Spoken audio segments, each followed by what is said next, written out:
¡Hola, Mario! Hola Rab, tanto tiempo de estar compartiendo este espacio. ¿Cómo anda vos? ¿Bien? Y acá en Rab Online estoy de 10. Tanto tiempo a todos los que se están conectando, todos los amigos, ya somos un montonazo. Claro, bienvenidos sean todos a esta fiesta del conocimiento que hemos dado en llamar Rab Online. Así que es un placer nuevamente comenzar a transitar esta cadena de encuentros que vamos a recorrer a lo largo del año para satisfacer inquietudes, para tratar de dar respuesta a interrogantes que cada uno plantee. Y realmente contar con Gaby para eso es un privilegio. Así que los invitamos a que saben que esto es una construcción plural, así que vamos entre todos armando este espacio, así con esta actitud de indagación y de búsqueda de nuevos conocimientos. Y si te parece, Gaby, yo quería dar un inicio, abrir la puerta de este Rab Online con un comentario que hizo Doron Koren, que es un editor del staff del diario Haaretz de Israel. Y habla sobre el simple, aludiendo al Seder de Pesaj, ¿no? Habla que el simple es el verdadero sabio. Y dice que nuestros sabios distinguieron las distintas reacciones de los hijos, el que pregunta para conocer, el malvado, el que no sabe preguntar, y aquel, ¿no es cierto?, que lo llaman como el hijo simple. Y en ese sentido dice Nathan Alterman en su encantador poema Ejad Tam, uno simple, dice que el que formula la pregunta más relevante en el relato de la salida de Egipto es justamente el hijo simple. Alterman entiende que el hijo sabio es catalogado como tal porque su pregunta alude a la halajá, a la ley judía, y no es de extrañar que de la perspectiva religiosa ortodoxa este hijo fuera llamado sabio. Sin embargo, dice Alterman en su poema, es el simple es el que realmente se entusiasma con los eventos y milagros y pregunta ¿qué es esto? Y no deje de sorprenderse. Lo que distingue a este hombre simple del resto de los hijos es que él nunca consideró las maravillas y los milagros como obvios, a diferencia del resto de los integrantes del pueblo que con el tiempo se fueron acostumbrando o perdiendo la capacidad de asombro. El verdadero sabio es pues el simple, y su característica principal es su capacidad de asombro. El asombro origina la necesidad de transmitir lo que sucedió a las generaciones venideras. Gracias al simple, que la memoria colectiva de las generaciones pasadas es preservada y transmitida. Y podemos decir que la misma Agadá es el fruto de la mirada simple, incrédula. La rutina suele obrar entre la gente, generando acostumbramiento y aceptación de los hechos tal cual se nos presentan. Y solamente unos pocos simples mantienen una actitud permanente de asombro e indagación. Seamos simples. Seamos un poco niños, teniendo esa capacidad de asombro y de mirar cada situación como algo nuevo. Y mientras van llegando las preguntas de los amigos, si te parece quisiera introducir alguna interrogante respecto del Seder de Pesaj y respecto a la festividad propiamente dicha, para que de esa forma vayamos entrando como en clima, ¿cierto?, de las fiestas. La primera pregunta... Mario, sí. ¿Querés ciclo nuevo, Jodesh? Empezamos en mes nuevo, Rab Online nuevo, Johnny y Gastón ahí atrás de siempre en el backup, ahí prepararon toda una gráfica nueva que está muy hermosa. Recordarnos cómo funciona esto desde el Rab Online. Hay amigos de otras provincias, de otras ciudades. Hay gente de Israel viendo Rab Online. Están muy madrugadores en Israel. Los saludamos a quienes están en Israel. Que nos recordemos cómo funciona y cuál es el motor de Rab Online. Bueno, la idea de este ciclo va a ser que como el anterior que nos antecedió, es que cada uno formule preguntas, inquietudes a través del chat de Facebook, que está al lado de la imagen en la cual aparecemos, y de esa manera yo se lo traslado a Gaby para que él realice una exposición breve, simple, fácil de entender, pero no perdiendo reflexión y profundidad. Así que ese va a ser un poco la mecánica de este RAB Online. No es la idea de realizar shurim extensos ni comentarios que requieren un desarrollo muy extenso, sino que el objetivo es eso, una respuesta puntual, como quizás una puerta abierta a futuras investigaciones e inquietudes que cada uno por motivación personal pueda hacer, o contactarse directamente con Gaby para que él lo pueda satisfacer de una manera personal a ese tipo de inquietud. ¿Algo más, Rab? ¿Está bien? Pero vamos nomás, empecemos con el ping-pong.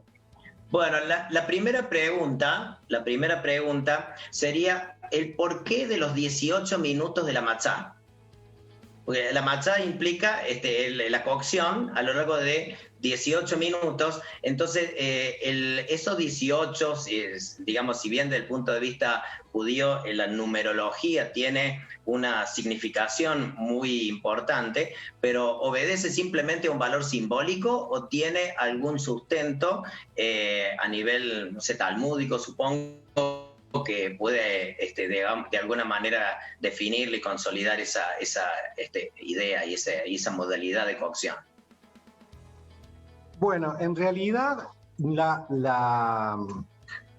recordemos entonces primero que matzá es cualquier mezcla de agua, H2O, agua y simplemente agua, con harina de 5 granos y solamente 5 granos, que son el trigo, la avena, la cebada, el centeno y la espelta.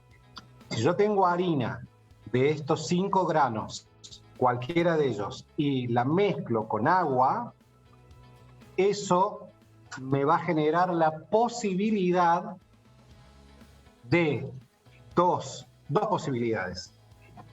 O se genera algo ya que llamamos hametz, o se genera algo llamado matzá. No me equivoqué lo que dije, no me equivoqué. Si yo junto harina o de trigo, o de cebada, o de centeno, trigo, avena, cebada, centeno o espelta con agua, de eso puede resultar hametz o de eso puede resultar matzá. ¿De qué depende? Del tiempo que yo le permita leudar. El leudado químico, hay un proceso químico de leudado que se da independientemente de mi intervención. Si yo junto cualquiera de esas harinas, eso va a leudar. Si yo interrumpo el proceso de leudado antes de los 18 minutos, eso me va a dar algo llamado matzá.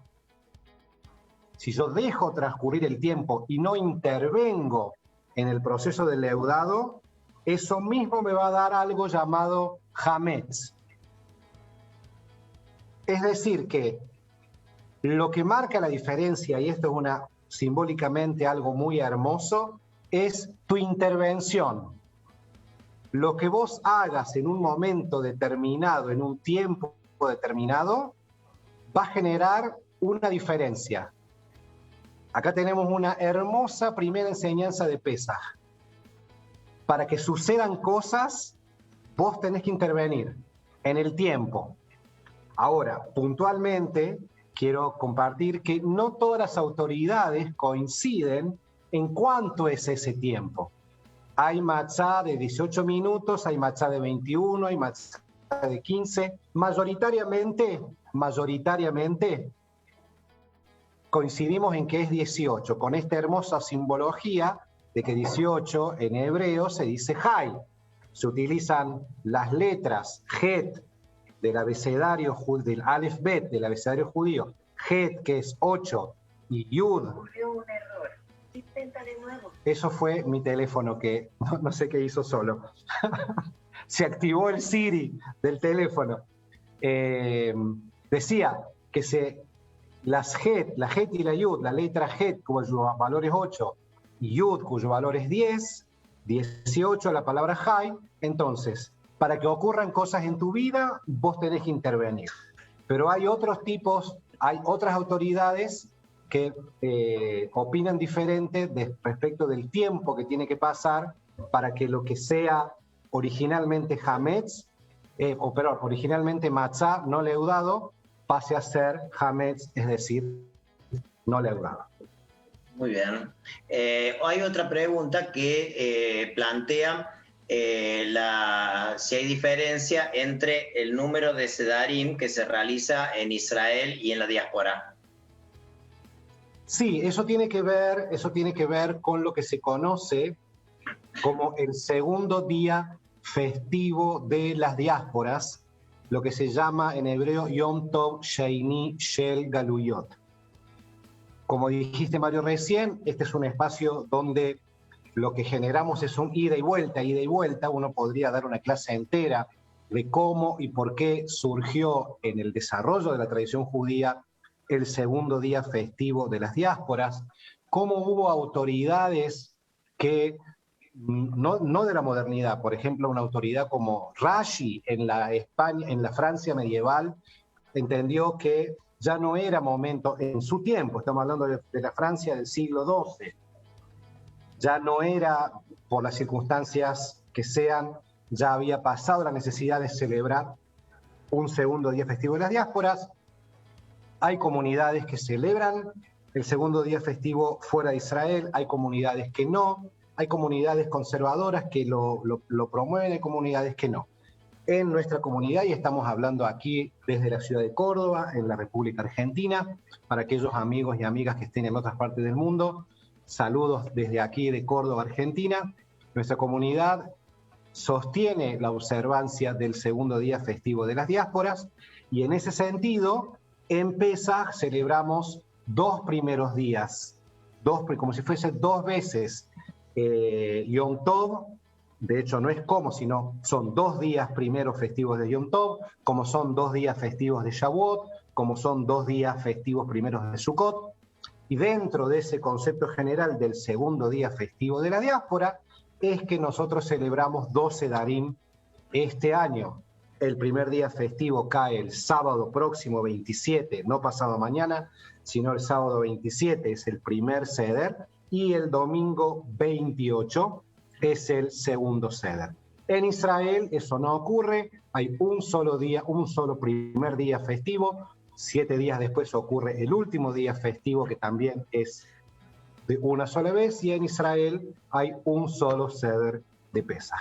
En las diásporas tenemos 2. Muy bien.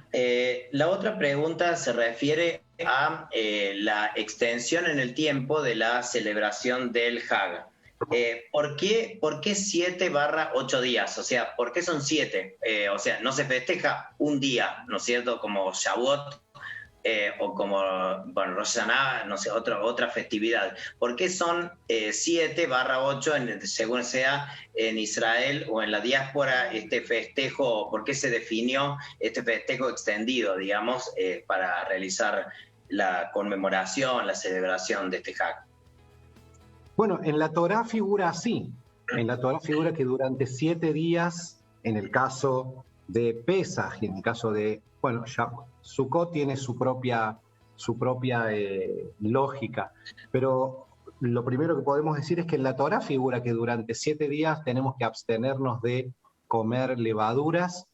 El 7 era un símbolo de, durante mucho tiempo y hasta el día de hoy, es un ciclo completo de algo. Por ejemplo, podemos citar que el Brit Milá, que ocurre al 8º día, implicaba la circunstancia de algo que era sobrenatural, como una excepcionalidad a un ciclo que era muy común en la antigüedad tomarlo se convino que 7 era una unidad cerrada, como una unidad sellada. Y en la Torá figura que durante 7 días no tenemos que ni comer, ni poseer, ni ver, ni comer, ni poseer hametz, y se celebra 7 por esa razón. Yo había leído, no sé, en alguna oportunidad, no sé si estoy recordando mal o no, de que la apertura del Yam Suf, del Mar de los Juncos, fue a los 7 días. Por lo tanto, en realidad la certificación plena de la liberación quedó a partir de ese momento. Es correcto, y es muy bonito el mensaje. 7 días después de agregado a esto de que, porque uno figura, durante 7 días no habrás de poseer leudos en tu casa, agregamos este hermoso detalle que aportás, Mario, de que sí, la partición del Yam Suf, que fue en definitiva el último de los resabios de la relación tan problemática que hemos tenido con Egipto, terminó de cortarse allí 7 días después de haber salido de Mitzrayim en las costas del Mar de los Juncos, del Yam Suf. Así es. La otra pregunta que me llega es respecto del trabajo en Pesaj. En cuanto a cuáles son los días laborables y no laborables dentro de esa agrupación de 7-8 días. Bueno, sea en Israel o acá. Acá tenemos así, y de vuelta, tenemos que buscar un denominador común de entre todas las diferentes costumbres que hay, ya sea para las distintas maneras de vivir el judaísmo, como la reformista, conservadora, ortodoxa, hasídica, lituana, ashkenazí, sefaradí, y todas las multiplicaciones del judaísmo, nunca divisiones, son multiplicaciones de la manera de vivir el judaísmo. Tenemos que buscar en este Rab Online, que recordamos siempre que es un ping-pong, es así de manera rápida, tratamos de buscar el denominador común de las costumbres y de las leyes. En este sentido, podemos decir que acordamos que los 2 primeros días y los 2 últimos días de la festividad en la diáspora son los llamados Yom Tov, días festivos.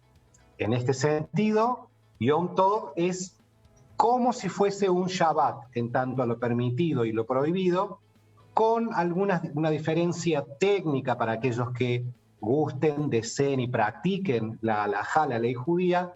La diferencia básica es que uno puede cocinar en Yom Tov, para Yom Tov, y uno puede trasladar elementos de un dominio al otro en Yom Tov, cosa que en Shabbat no se puede. El resto, de manera de vuelta muy general, como una introducción de una introducción, en Yom Tov rigen las mismas características técnico-legales que en Shabbat, de lo que está permitido y de lo que está prohibido. Eso, ahí tenemos entonces el principio y el final de Pesaj. En el medio, los días intermedios, llamados Hol HaMoed, las prácticas varían respecto de lo que está permitido y prohibido. Algunos prohíben mucho, otros permiten mucho, pero bueno, no rige técnico-legalmente las prohibiciones de encender fuego, apagar fuego, comerciar, realizar actividades profesionales, para nosotros al menos. Eso marca los días festivos de la festividad de Pesaj. Eso sí, ritualmente se lee la Torá todos los días. Quienes hacemos tefilá todos los días tenemos, digamos, hay un orden particular de los días intermedios de Pesaj. Por ejemplo, este año vamos a aprovechar, entre comillas, que se lee la Torá a lo largo de todos los días de Pesaj, y por ejemplo, vamos a hacer ingresar a una niña al pacto de Israel, al Brit, a la idea de la vida pactual. Vamos a hacer ingresar, yo no voy a decir quién es, no tengo la autorización de la familia, pero vamos a hacer ingresar a una niña al pacto de Israel poniéndole el nombre Simchat Bat el viernes intermedio de la festividad. Y lo hacemos ¿por qué? Porque, por ejemplo, a diferencia de los otros viernes del año por la mañana, Nosotros en general la Torá no la leemos los viernes a la mañana. Leemos sábado a la mañana Torá, sábado a la tarde, lunes a la mañana, jueves a la mañana, pero los viernes no leemos. Lo que quiero decir es que una de las prácticas de los días intermedios de Pesaj, como también de Sukkot, es leer la Torá. Entonces aprovechamos que leemos Torá y este año vamos a introducir a una niña al Pacto de Israel poniéndole el nombre en el viernes intermedio de la festividad de Pesaj. Muy bien. Otra pregunta se refiere a los 15 pasos del Seder de Pesaj. Si en realidad estos, no sé si hay un midrash o un concepto que señala que son un poco, alude a un paralelismo entre los 15 escalones que había a la entrada del Templo de Jerusalén, ¿no es cierto? Como si cada grada correspondería a un paso del Seder. Partiendo de esa idea, cada paso del Seder implica ascender un escalón como en la santidad de la celebración, o bien es una cuestión, digamos, horizontal de un cumplimiento ritual de todo, para de esa manera cerrar habiendo cumplido todos los pasos sin ninguna jerarquía que los distinga entre sí. Ya que hablaste de pasos y de rituales, permítanme santificar mi Rab Online, cumpliendo mi ritual. Lo voy a poner así porque no vaya a ser que nos acusen de hacer propaganda, pero quienes son acá amigos de Rab Online saben cómo viene la mano. Boré pedí cafeína. Claro, claro. Bueno, digo, no siempre ser de Pesaj fue lo que nosotros conocemos como ser de Pesaj. Más o menos estamos hablando de que el Seder tomó forma parecida a la que nosotros tenemos en la época de la Mishnah. En la época de la Mishnah, estamos hablando principios del siglo III. No siempre el Seder de Pesaj constó de 15 pasos, y no solamente que no constó de 15 pasos siempre, como hoy en todo el mundo es, sino que el orden no fue siempre tal cual nosotros lo conocemos. Solemos decir que este Seder de 15 pasos, Seder, cuya palabra literalmente es orden, y que es, de paso vamos introduciéndonos en la virá, en el espíritu de Pesaj, y en esta melodía que es Kadesh, Urhatz, Karpas, Yahatz, Magid, Rochza, Motzi, Matza, Maror, Korech, Shulchan, Orech, Zafun, Barech, Alel, Nirza. Hay a través de una memotecnia, de una melodía. Hay otra melodía aquí. Kadesh Urhatz, Karpas Yahatz, Magid Roza. Creo que esa es una melodía más usada aquí en Córdoba. Todas son obviamente kasher, y si querés componer tu propia melodía, podés componer tu propia melodía. Con los chicos del coro estamos haciendo un trap, mejor dicho, con los 15 pasos. Solemos decir, para cerrar, que este orden de los 15 pasos se lo atribuimos nada más y nada menos que a Rashi, a este sabio francés medieval que citamos hace un tiempito atrás. Bueno, este Seder que conocemos hoy, que mayoritariamente observamos, se lo atribuimos a la manera en que Rashi nos ordenó estos 15 pasos. Para cerrar, si uno va a ascender o no a través de los 15 pasos del Seder, it's up to you. Es lo que vos pongas. El ritual en sí mismo no hace nada. Lo que vos le agregues de tu emocionalidad, de tu espiritualidad, de lo que construyas esa noche junto a tus seres queridos, a tu burbuja, está de moda hablar en términos de burbuja, eso es lo que va a hacer que vos puedas tener una noche de trascendencia, de sentido, de significado, de familia, de amigos, de comunidad, de encuentro con Dios, de encuentro con la historia del pueblo de Israel. Eso va a depender de cada uno de ustedes, cada uno de nosotros, lo que ponga de sí mismo para esa noche. Muy bien, Rab. Una pregunta también ya de Pesaj y no de Pesaj, digamos, conexa a otro tipo de pensamiento también. ¿Viste cuando uno tiene que elaborar un currículum respecto de cómo presentarse, ¿no es cierto? O una página de LinkedIn, como uno quiere que los demás lo vean a uno, ¿no? En el caso de Dios, es como que elige presentarse como libertador más que como creador. O sea, porque en el primer mandamiento señala como yo soy el que te liberó de Egipto, ¿no? O sea, establece como la jerarquía del concepto de el que nos liberó, cuando podría haber dicho yo soy el creador de todo, como una cuestión como mucho más abarcativa y no tan como dirigida y sectorizada, digamos, al pueblo de Israel. Esto va de la línea de el énfasis que tiene la liberación de Egipto a lo largo de toda, ¿no es cierto?, casi la halajá también, como, y de todos los rituales. Entonces, el por qué se hace tanto hincapié en ese punto, en ese momento histórico, en esa situación de la vida existencial del pueblo de Israel, y no tanto quizá como a la cuestión más magna, digamos, más cósmica de decir, bueno, el creador de todo lo que existe. Bueno, en primer lugar se me ocurre, ¿no? Se me ocurre compartir la idea de que es fundamental el don de la libertad, a los efectos inclusive de elegir creer o no creer en este Dios creador de la humanidad, del cosmos, de todo lo existente. Es fundamental la idea de que para la fe sana, la emuná sana, la relación sana con Dios, se basa desde la propia idea del Talmud, se basa en una posibilidad que Dios nos da de elegir tener una relación con Él o no. Justamente de lo que un esclavo carece es de la posibilidad de elegir. Es fundamental para el concepto de relación honesta, una relación donde podamos elegir. Si una relación nos es impuesta, no es una relación honesta y sana, es impuesta, es un yugo. Es decir, que una relación de fe del ser humano con su Dios tiene que estar construida desde la libertad de elegir. Y es por eso que Dios dice, hola, yo soy el Dios que te sacó de la casa de Egipto y te propongo que tengamos una relación de pacto.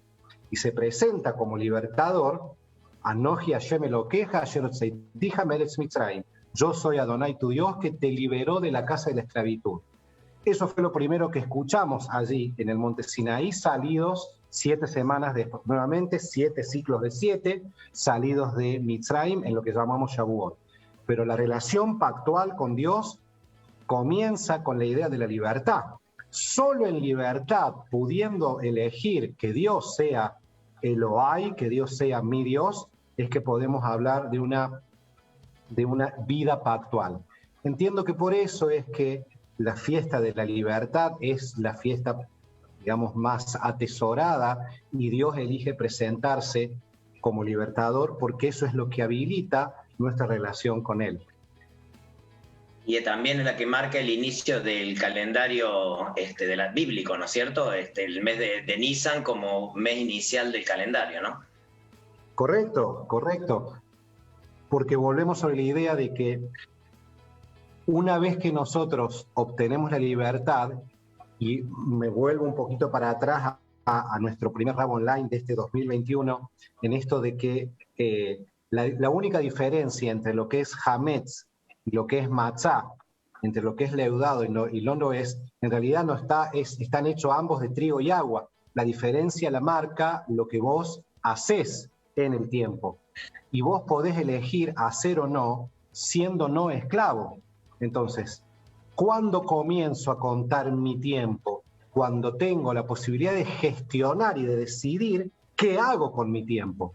Y eso no nos ocurría en Mitzrayim. No éramos dueños de nuestro tiempo. Una vez que me hago dueño y responsable, que van de la mano, responsabilidad y adueñarse del tiempo, de qué hacer, no es que yo me adueño del tiempo, sino que soy responsable y dueño de las decisiones que tomo y que hago en el tiempo, es que yo puedo empezar a contar. Y por eso el mes de Nisan es en la Torá. Nisan es un nombre que aparece muy posterior en la tradición judía. Es un nombre que viene con los exiliados de Babilonia, que retornan de Babilonia el nombre Nisan. En la Torá no figuran los nombres de los meses. En la Torá se nos dice primer mes, segundo mes, tercer mes. Bueno, primer mes del año es el mes que hoy llamamos Nisan y es cuando nosotros nos volvemos libres para decidir qué hacer con nuestro tiempo. Muy bien.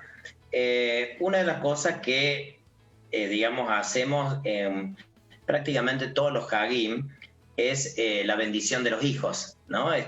Cuando a quienes la vida nos ha dado la gracia, la bendición y el milagro de poder tener y acompañar la vida de nuestros hijos, realmente es un momento, digamos, emotivo, un momento intenso de unión familiar. La pregunta en este contexto es, la bendición a las hijas se relaciona con las matriarcas. Y lo lógico sería pensar que la bendición de los hijos tendría que asociarse a los patriarcas, ¿no es cierto? Pero no funcionó así, digamos, de acuerdo a la manera en que se compaginó, digamos, de alguna forma, la construcción de las Brajot. Entonces, y se refiere a Efraín y a Menashe y descendencia de Yosef. Entonces, ¿por qué es eso? Porque por un lado hablamos de matriarcas y los patriarcas, entre comillas, cedieron su lugar a los hijos de Yosef. Ok. En primer lugar, la bendición está hecha en plural, está hecha para hijos. En mi caso, yo sigo bendiciendo a mi, por ahora, único hijo Eliel, con la bendición que en realidad estaba dirigida a hermanos. Lo primero, en relación al ideal de la halajá, una persona, hoy podemos hablar de familia en términos más allá de la familia extendida, donde hay un papá y una mamá, hablamos de familia en términos extendidos. Pero idealmente uno busca tener al menos dos, en términos de hermanos. Tenemos que recordar que la historia de los hermanos bíblicos, en primer lugar, no era una historia de armonía, de paz, de cooperativismo, de colaboración. Todo lo contrario, todo lo contrario. Los dos primeros hermanos bíblicos que viven una vida como idílica, amorosa de hermanos, son Efraín y Menashe. Así que en primer lugar está dirigida al plural por el ideal de tener más de un hijo. Más de un hijo. Y los patriarcas mismos, transgeneracionalmente, Abraham y Isaac, por favor, no vayamos mucho más lejos, que hubo un intento casi de asesinato, de fratricidio, de filicidio. Ni que hablar después también entre Isaac y Jacob, que también hubo sus desavenencias, así que transgeneracionalmente tenemos problemas ahí. Pero de Efraín y Menashe no conocemos poco, pero lo poco que conocemos, al menos del texto, es que todo bien entre ellos. Así que primera, digamos, línea de aproximación, bendecimos a nuestros hijos, porque idealmente tenemos más de uno y porque, como pensamos en términos de hermanos, estos hermanos, todo bien, todo de 10 entre ellos. Pero lo segundo es que Efraín y Menashe fueron los primeros en crecer en la diáspora, lo que decíamos recién, en la diáspora, los primeros niños que crecen desde su nacimiento en el ambiente hostil de Mitzrayim. Cuando digo hostil, digo más allá de la esclavitud. Sabemos que la construcción en el ideario talmúdico rabínico de Mitzrayim era una sociedad corrupta, una sociedad disgregada en sus prácticas, una sociedad nefasta desde la solidaridad, nefasta desde la justicia social, nefasta desde la conducta interpersonal. Y allí crecen, en ese medio, en esa circunstancia, crecen Efraín y Menashe. Sin embargo, Efraín y Menashe permanecen como sólidos en la respuesta que le dan a su entorno tan negativo. Entonces nuestros patriarcas tuvieron sus desavenencias también. Y en todos los patriarcas, en la tradición oral, podemos encontrar muchísimo texto a favor, pero muchísimo texto en contra. De Efraín y Menashe encontramos que los muchachitos crecieron bien a pesar de la circunstancia en donde vivían. Entonces también ahí esta razón es por la que bendecimos a nuestros hijos como Efraín y Menashe, varones, para que a pesar de las circunstancias adversas, a pesar de las amenazas éticas, morales, sociales que hay allá afuera, le deseamos que nuestros hijos siempre respondan con lo mejor que tengan, a pesar de la circunstancia en la que les toque crecer. O sea que conceptualmente prevalece la idea de los vínculos casi por encima de lo ritual. Es como que, de acuerdo a lo que un poco, digamos, del vínculo con Dios, no sería como tan trascendente, entre comillas, para ubicarlo en algún contexto, como lo tuvieron los patriarcas en relación a la divinidad, como el vínculo transversal interhumano. Es que la manera más judía de llegar a Dios es a través de lo humano. Uh-huh. Muy bien, muy bien. Bueno, muy bien, Rab. Esto, como es Rab Online, tiene, digamos, preguntas de distinta sintonía.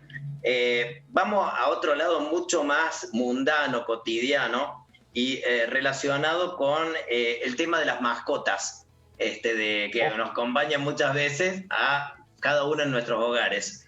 La pregunta es, ¿los animales tienen alma?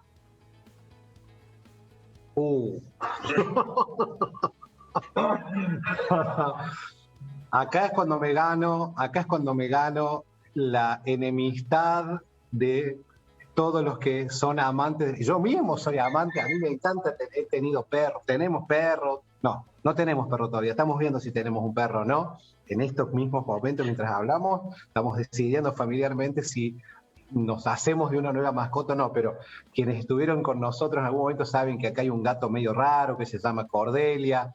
Tuvimos un erizo en su momento que nos dejó físicamente y está sepultado aquí en el jardín de la casa. Pero más allá del amor que nosotros, y que entiendo, inclusive estamos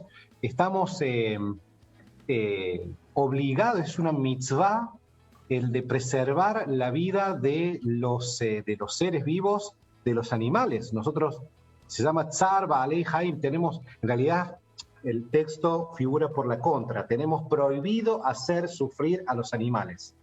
Es una de las mitzvot, una de las conductas que Dios espera de nosotros, que nosotros cuidemos la vida de los animales.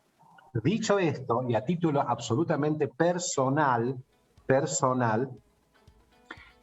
y siendo yo realmente atesoro la creación de toda la naturaleza que incluye a de los animales. Ahora, a título personal, yo entiendo que los animales no tienen alma. Lo voy a decir así, de frente, Marx, y de manera honesta. Esto no quita el amor que yo tengo, que tenemos que tener por los animales y cuidarlos y digamos, llevar hasta la dimensión de la ética el cuidado de los animales. Pero no, yo no entiendo que la única criatura en la Briá, en la creación, que posee Ruach, Nefesh, Neshama, como quieras llamarlo, con todas las connotaciones diferentes que pueda tener la palabra alma, Ruach, Pneuma, espíritu, que podemos tener desde los racionalistas hasta los místicos, sería para otra clase completa de qué significa Neshama o Ruach o Nefesh. No, yo entiendo y me hago cargo. No, los seres humanos hemos sido dotados exclusivamente de alma, no los animales. Muy bien, Rab. Seguramente estabas esperando este momento, Rab, para hacer un pequeño paréntesis en el cuestionario y ir al clásico tradicional y bien reputado jueguito de Rab Online. ¿Mm? Ya de entrada, desde el primero. Escúchame, Rab. La Torá es Sefer Haim, ¿no es cierto? Un libro de vida. Y es como que, de alguna manera, casi que la vida de cada uno está transcurrida, está atravesada por párrafos bíblicos, ¿no? Que de alguna forma pueden aludir a situaciones personales y que de alguna manera nos han marcado la historia de cada uno. Entonces, yo te voy a hacer una mención de algunos momentos bíblicos para que vos señales de tu historia personal a qué momento corresponderían. ¿Estamos? ¿Sí? Bueno. Entonces, los momentos serían, digo porque me parece que es también un ejercicio interesante para que cada uno lo pueda realizar en su casa. Ahí me gusta más, ahí me gusta más. Como de alguna forma, como una actitud reflexiva de ejercicio intelectual, de búsqueda y de autodescubrimiento. Perfecto. Yo voy a ser el que pone la cara, el punem y la voz, pero que esto vaya a título de interpelación a todos los amigos y amigas que están viendo y compartiendo este Rabo Online, a dónde los lleva el versículo bíblico que va a tirar Mario. Largamos. Bueno, yo te voy a poner 4 momentos. Te voy a poner 4 momentos. El primero, lógicamente, que tiene que ser el Bereshit, el momento creativo, el momento que dio lugar a un cambio radical de lo que era antes y lo que fue después. El segundo momento es el de el del Sinaí, el momento de la manifestación divina, cuando cada uno sintió como la caricia divina, como la presencia de Dios que acompañó y que también selló determinado momento. Otro momento sería Mitzrayim, el momento de la esclavitud, de sentirse encogido, atrapado, sin salida. Y el último momento, por contraposición, Israel. El tránsito y la llegada a la tierra de promisión. Entonces, ese sería un poco el recorrido de esos 4 hitos y que, si te parece, plantees cuáles serían los momentos de la vida en que has sentido atravesado por esos 4 momentos.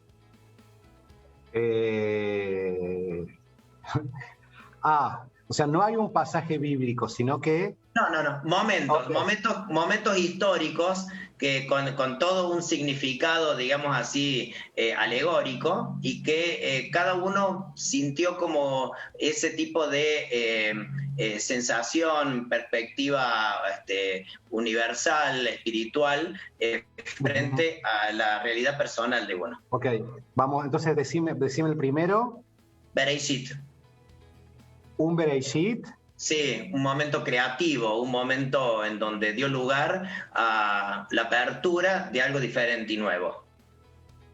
El inicio de cuando me fui con toda la ansiedad y los miedos que viajaban conmigo en el ómnibus, cuando me trasladé de Córdoba a Buenos Aires y empecé mis estudios rabínicos. Yo empecé en el año 96, pero me instalé en Buenos Aires en el año 99 a vivir en Buenos Aires. Pero el inicio de los estudios rabínicos fue un Bereshit importante, con todo lo que significó conocer nuevas personas, el seminario, la vida de estudio, de muchas horas de seminario, de biblioteca. Eso fue un Bereshit para mí. El segundo momento sería el del Sinaí, el de la iluminación celestial que de alguna manera marcó una instancia de vida. ¿Donde sentí la presencia divina? Sí, cuando después del parto, que Paola, mi esposa, digamos, recibió todas las atenciones postparto, y me quedé con el bebé en la mano y muy asustado también. Por primera vez me encontré con los ojos de mi hijo Eliel. Muy bien. Que no sé si él me estaba mirando, no sé si vos decime, Mario, si un recién nacido nos fija la vista, pero por un segundo nos cruzamos y yo ahí sentí la presencia divina. Muy bien. El siguiente momento sería Mitzrayim, Mitzrayim. Momento de dificultad, de adversidad, de problema. Hubo un momento de mi tránsito como en el rol rabínico. Te quiero ir tirando, Mario, que ahí estoy, que te fijes en el chat, que te acaban de poner algo dedicado a vos. Sí, señor. Mi reflexión va a ser en el ámbito íntimo, doméstico. En mi Mitzrayim, uno de mis Mitzrayim, porque siempre son uno, digamos, acá de vuelta, estamos en un ida y vuelta, pero hubo un periodo de tránsito en lo que es la vida rabínica, en el marco de la vida en comunidad, donde la pasé muy mal en unos años en Buenos Aires, en el seno de una comunidad. Bueno, tuvimos muchísimos problemas justamente a nivel de vínculos. Yo, gracias a Dios, después también pude resolver y reconciliarme, no con todos, pero con la mayoría de las personas con quienes nos habíamos hecho daño. Y estábamos aprisionados, literalmente. Era un Mitzrayim, era una convivencia que nos aprisionaba y que sacó, lamentablemente, lo peor, no solo de mí, sino también de otras personas. Y bueno, pude después, inclusive hasta me llamé a un mes de semiduelo y fui a la mikve, cuando pude resolver y traspasar esas circunstancias sin ahí, pero se corresponde a algunos de esos años en Buenos Aires, en el seno de una de las comunidades en que elegí vivir. Ahí está. Y el último sería Israel, la tierra prometida, o el camino hacia. Cuando sentiste que era, cuando pudiste empezar a recorrer algún camino que sentiste bendecido y acompañado y que pudiste llegar a un objetivo. Cuando volví, cuando me reencontré con mi familia a mi regreso de Israel, cuando terminé los estudios rabínicos. Muy bien, querido Rab, muy bien, querido Rab. Hemos hecho un recorrido resumido en 7 minutos de una historia de vida muy rica, seguramente, como la tuya.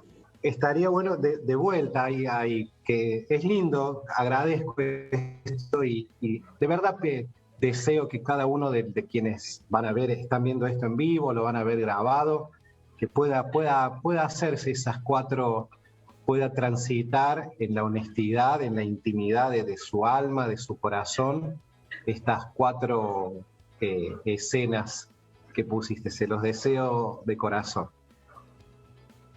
Muy bien. Rab, también ya yendo de vuelta, retomando vuelta las preguntas, y con respecto al tema de el tema de la justicia, que en este país está tan cuestionada, conflictiva y demandada de alguna manera. Trasladando la idea de la justicia a el ámbito, ¿no es cierto?, judío y al concepto del tribunal rabínico. Entonces, la pregunta es, así como para llegar a ser jurista en una corte hace falta algún tipo de estudios particulares, exámenes, una, categorización profesional que nos permita, de alguna manera, acceder a un estatus importante en la consideración de judicial.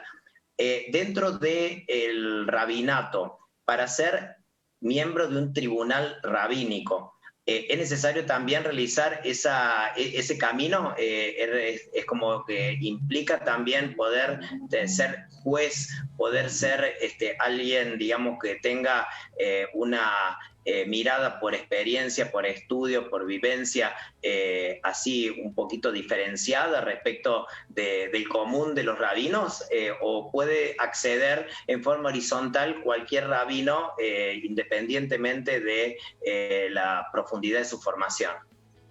No, hay especialidades dentro de lo que es el campo rabínico. Lo que pasa es que un tribunal rabínico se conforma con diferentes, diferentes escenarios y circunstancias de la vida comunitaria o personal llaman a la conformación de un tribunal rabínico. Por ejemplo, bueno, de los que más conocemos es, por ejemplo, el tribunal rabínico que se conforma cuando una persona que no nace judía elige en algún momento de su vida serlo. Lo llamamos un judío por elección o judía por elección. Ese es un caso que es, digamos, común, que se conoce, pero también hay tribunales rabínicos, lo que se llaman, bueno, tribunales de ética, o cuando hay, por ejemplo, litigios a nivel comercial, empresarial, hay cosas específicas que requieren un estudio más minucioso del derecho civil y comercial, entendido desde lo rabínico talmúdico. Para eso hay que estudiar de manera especial. Uh-huh. Sí, hay especialidades. Otra especialidad, por ejemplo, es para aquellas personas que intervienen y conocen y hasta redactan las actas de divorcio, ¿no? Hay un estudio particular que hay que hacer respecto de las leyes de divorcio para intervenir en esos casos dolorosos de las personas que deciden separar sus caminos. Hay un estudio especial y que incluye también el conocimiento de la redacción del documento particular de lo que llaman Shtar Gitin, el documento de divorcio. Muy bien. Y también siguiendo desde el punto de vista, en realidad casi judicial, digamos, uno de los problemas también que en este país que nos cobija está teniendo cada vez mayor énfasis y digamos, lamentablemente va siendo noticia cotidiana en los medios de prensa, es la delincuencia de menores, los, digamos, menores de edad que cometen, ¿no es cierto?, actos delictivos amparados por ese paraguas de inimputabilidad. Desde el punto de vista del judaísmo, si bien uno conoce el tema del bar mitzvah como una edad en la cual el chico se libera, entre comillas, familiarmente, ¿hay una edad de imputabilidad delictiva, digamos así, para que el chico se asuma el cargo de los actos cometidos y que tiene relación a eso, o hay otro tipo de estándar que se toma como referencia? No, el primero es el de los 12 años para una mujer y 13 años para un varón, que figura, digamos, en el judaísmo histórico, normativo, que llamamos por la responsabilidad ritual. Pero en este punto, la referencia primaria que tenemos que tener respecto de la posibilidad de imputabilidad es la que genera la ley del país donde cada uno de nosotros reside. Que por ley judía nosotros estamos obligados a enmarcarnos en lo que se llama en las generales de la ley, para decirlo de una manera doméstica. En las generales de la ley, en la tradición judía se llama Dina de Malhuta Dina, la ley civil donde sea que estés viviendo es la que tiene, en este caso, es la referencia obligada alágica que define a quién se puede imputar y quién es inimputable. Uh-huh. Muy bien. Para la siguiente pregunta voy a hacer una autorreferencia profesional. Lo que habitualmente como médicos uno realizamos con mayor énfasis son las actitudes preventivas para de esa manera poder lograr cambiar estilos de vida y mejorar la calidad de vida propiamente dicha de la gente. O sea, como que la prevención es una herramienta y es un valor que casi antecede y se supera a lo terapéutico, ¿no?, al tratamiento. Entonces, en estos tiempos en donde se habla todavía mucho de grietas, de fanatismos ideológicos, eso en algún momento tuvo su origen. Entonces, la pregunta sería, ¿existe alguna forma judía de prevenir los fanatismos, de evitar estas posturas radicales y tener la consideración del otro no como un enemigo, sino quizás como un adversario, ¿no? Separando un poco lo ideológico y mirando a la persona? ¿Cómo ve el judaísmo una actitud preventiva para disminuir este tipo de posturas tan polares, tan diferenciadas, que a veces son tan dañinas? Bueno, el fanatismo como lo conocemos hoy es multicausal, pero entiendo que si desde chicos educamos en amor, sin miedo, sin culpas, rodeando de afecto, de contención, apalabrando todo lo que pueda apalabrarse, evitando que se generen bolsas de aquellas cosas de lo que no se habla, respetando por supuesto la edad cronológica y el desarrollo psicoevolutivo de los niños, del adolescente, apalabrando todo lo que sea, pues, es decir, dotando de palabra y de significado las distintas circunstancias que llamamos vida familiar, estimulando el estudio, estimulando las preguntas, teniendo nosotros la honestidad de responder cuando tenemos para responder y de decir no lo sé e ir y buscar la respuesta de aquellas preguntas que nuestros hijos y nuestras hijas nos hacen, pero siempre estimulando la pregunta.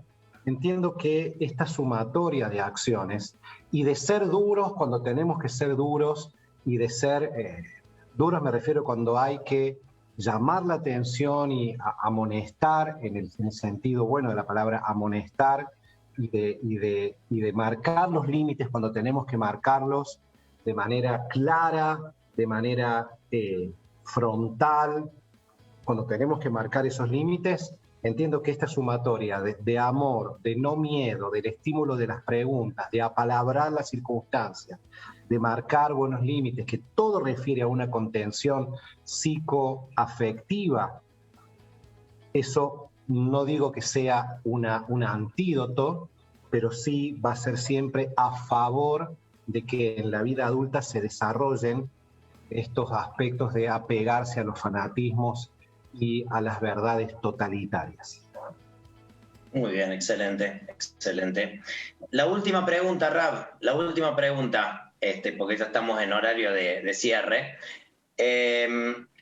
Mucho se ha planteado relacionado con el tema de los pañuelos verdes, pañuelos celestes, respecto de la aprobación a nivel del Congreso Nacional de la normativa de interrupción del embarazo.